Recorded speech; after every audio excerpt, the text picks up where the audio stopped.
సాయిబాబా నిత్య జీవితంలో ఏ సమస్య ఉన్నా సరే ఆ సమస్య నుంచి తొందరగా బయటపడాలంటే ఆడవాళ్ళు కానీ మగవాళ్ళు కానీ సాయిబాబా 9 గురువారాల వ్రతం చేయాలి.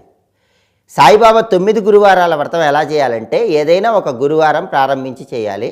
ఏదైనా ఒక గురువారం ఇంట్లో ఒక పీటని ఏర్పాటు చేసుకోవాలి. ఆ పీటకి పసుపు రాసి కుంకుమతో బొట్లు పెట్టాలి. ఆ తర్వాత పీటకి గంధం రాయాలి.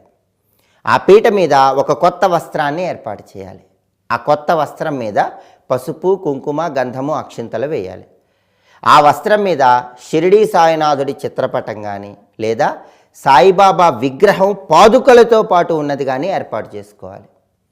ఆ తర్వాత ఆ విగ్రహానికి లేదా చిత్రపటానికి రకరకాల పూలమాలలు అలంకరించాలి. మల్లెపూలు, జాజి పూల, ఇలా ఏదైనా సరే పుష్పాలు సమర్పించాలి, పూలమాలలు అలంకరించాలి.